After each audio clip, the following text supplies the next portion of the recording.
You woke up this morning, went to school, sat down at your desk, opened your notebook, and everything felt completely normal. Just another regular day in class.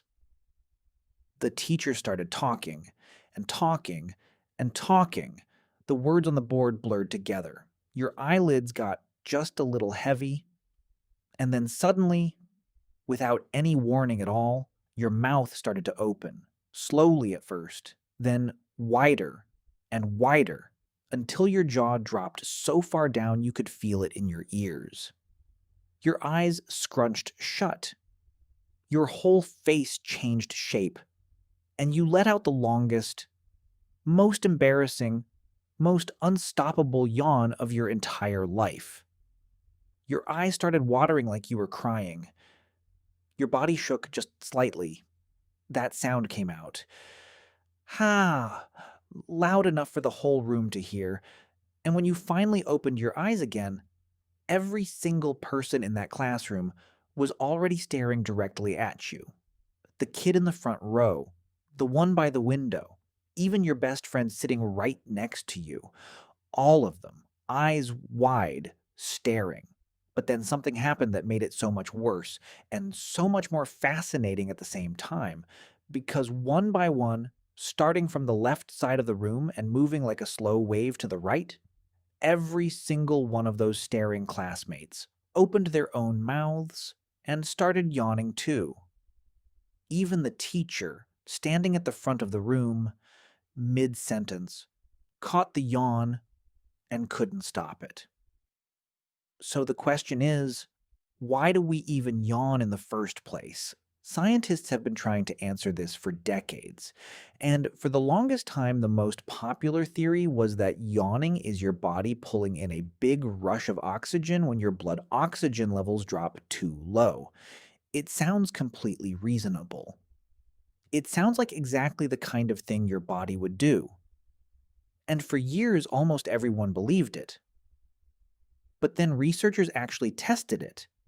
They gave people air loaded with extra oxygen and watched to see if they yawned less. They gave other people air packed with extra carbon dioxide and watched to see if they yawned more. And in both cases, absolutely nothing changed. The yawning stayed exactly the same, which means oxygen has nothing at all, to do with why we yawn, and scientists had to go back to the beginning and think again. The real answer is something most people never expect. Your brain is a machine, and like any machine that works hard enough for long enough, it generates heat, and when your brain temperature starts creeping up too high, your body has a built-in emergency response. Your mouth opens wide. A rush of cool outside air floods in through your nose and mouth, travels up toward your brain, and acts exactly like a cooling fan inside your skull, dropping the temperature back down to a safe and comfortable level. That is what a yawn actually is. Not an oxygen grab, but a brain cooling system that your body has been running since before you were old enough to remember. And this is exactly why you yawn so much more when you are tired or bored. Because a brain that is struggling to stay alert, a brain that is working overtime just to keep you awake, runs significantly hotter than a rested brain. So the yawns come more frequently, more urgently. Your body is trying to keep your brain sharp, trying to cool it down so you can keep going. Every single yawn is your body quietly working behind the scenes to take care of you. Now back to the part that makes this truly incredible. The reason yawning spreads from one person to the entire room.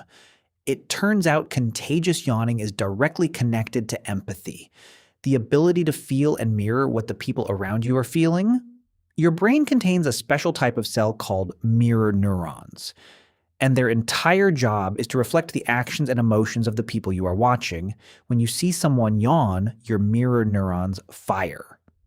And before your conscious brain even has a chance to process what is happening, your mouth is already opening. This is also why babies under the age of 4 never catch yawns. Their mirror neurons and empathy circuits are still developing. And why studies show that people who score higher on empathy tests are significantly more likely to catch a yawn from someone across the room. Even your dog can catch your yawn. Research has shown that dogs yawn in response to their owners yawning, which means this social bond goes even deeper than human-to-human connection. And here's the final thing that will stay with you after this video ends. You do not even need to see a yawn to catch one. You do not need to hear one. Just reading the word yawn, just thinking about yawning, is enough to trigger one in most people. So if you yawned at any point while watching this, that is not embarrassing. That is your empathy working perfectly. That is your mirror neurons doing exactly what they were built to do. That is your brain cooling itself down and connecting with the world around it, one yawn at a time. And if you yawned, drop A in the comments right now, and subscribe because there is so much more where this came from.